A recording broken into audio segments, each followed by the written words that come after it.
Hello students, I am your mentor Praveen Chhaparwal welcomes you on lecturedekho.com। आइए शुरू करते हैं आज का ज्ञान।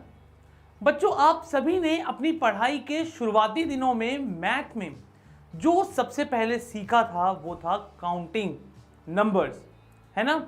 सो व्हाट आर नंबर्स? नंबर्स होते क्या हैं?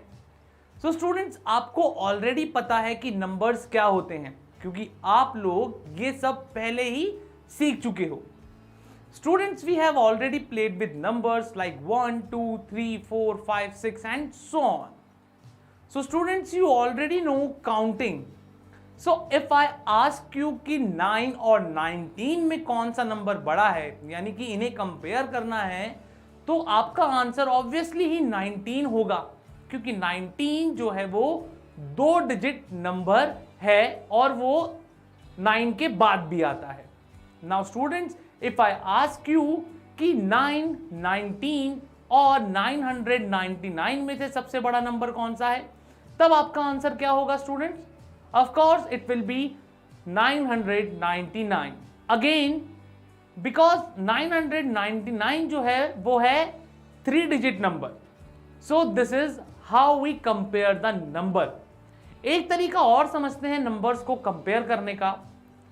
Students, you are seeing two number on your screen which is 454 and 354. अब हमें इन दोनों नंबर्स को जो है कंपेयर करके बताना है कि कौन सा नंबर बड़ा है और कौन सा छोटा। तो बच्चों, इन दोनों नंबर में से कौन सा नंबर बड़ा है ये जानने के लिए हम इन्हें इनकी प्लेस वैल्यू के अकॉर्डिंग कंपेयर करेंगे। सबसे पहले हम सिंपल लैंग्वेज में प्लेस वैल्यू समझते हैं। तो जो पहले लिखा है वो फर्स्ट प्लेस है, बाद वाला सेकंड एंड थर्ड। तो बच्चों, जैसा आप सभी देख पा रहे हैं, फर्स्ट प्लेस पर नंबर 4 है और दूसरे नंबर में 3 and we know that 4 is greater than 3। तो स्टूडेंट्स, यहां पर 454 बड़ा है 354 से।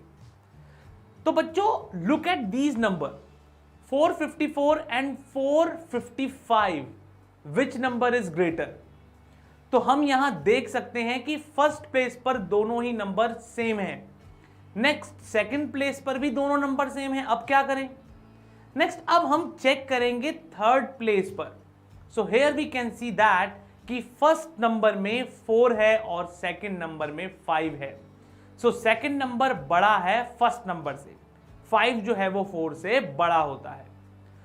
So students, with the help of this easy method, we can easily compare any two numbers. हम सबसे पहले देखेंगे कि कौन से नंबर में डिजिट ज्यादा है। नेक्स्ट हम प्लेस वैल्यू के अकॉर्डिंग डिजिट्स को कंपेयर करेंगे और फिर बताएंगे कौन सा बड़ा है या छोटा। अब आगे बढ़ते हैं और समझते हैं कुछ और कंसेप्ट्स को। Now students, there are 3 girls, Tina, Riya and Neha. हमें इनकी हाइट्स कंपेयर करनी है।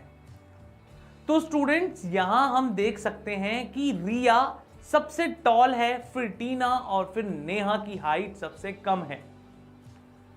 तो बच्चों, अगर हम सबसे पहले नेहा को खड़ा कर दें, देन टीना और लास्ट में रिया, तो बच्चों यहां पर हम देख सकते हैं कि हम छोटे से बड़े की तरफ जा रहे हैं। सो स्टूडेंट्स, इस ऑर्डर को जिसमें हम छोटे से बड़े की तरफ जाएं उसे हम कहते हैं असेंडिंग ऑर्डर। समझते हैं नंबर से। तो क्वेश्चन कुछ इस तरीके से आएगा कि right the following number in ascending order. Number हैं 7, 12, 56, 4 एंड 2। अब यहां देखना है सबसे छोटा कौन सा है, तो वो है 2, देन 4, देन 7, फिर 12 एंड लास्ट में आएगा 56। तो देखा आपने कि कैसे हम स्मॉलेस्ट नंबर से लार्जेस्ट नंबर की तरफ गए। तो इसे बोलते हैं असेंडिंग ऑर्डर। और इसका भाई और है जो इससे बिल्कुल उल्टा है, जिसे कहते हैं डिसेंडिंग ऑर्डर। उसे समझते हैं पुराने एग्जाम्पल से ही, टीना, रिया और नेहा वाले से ही। तो अब क्या करेंगे, इनके ऑर्डर को चेंज कर देंगे। अब हम सबसे पहले रिया को खड़ा करेंगे, फिर टीना को और लास्ट में नेहा को। सो स्टूडेंट्स, हम यहां पर देख सकते हैं कि हम बड़े से छोटे की तरफ जा रहे हैं। तो बच्चों ऐसे ऑर्डर को जिसमें कि हम बड़े से छोटे की तरफ जाएं उसे हम बोलते हैं डिसेंडिंग ऑर्डर। इसे भी नंबर से समझते हैं, तो पुराना एग्जाम्पल ही ले लेते हैं। Right the following number in descending order 7, 12, 56, 4 and 2। तो अब सबसे पहले आएगा 56, देन उससे छोटा 12, फिर 7, 4, 2। तो ये होगा 56, 12, 7, 4 एंड 2। तो स्टूडेंट्स आज हमने नंबर के बारे में जाना और उन्हें कंपेयर करना और असेंडिंग और डिसेंडिंग ऑर्डर में लिखना भी सीखा। मिलते हैं नेक्स्ट सेशन में जिसमें हम कुछ और नए और मजेदार कॉन्सेप्ट के बारे में जानेंगे। तब तक के लिए bye bye and take care.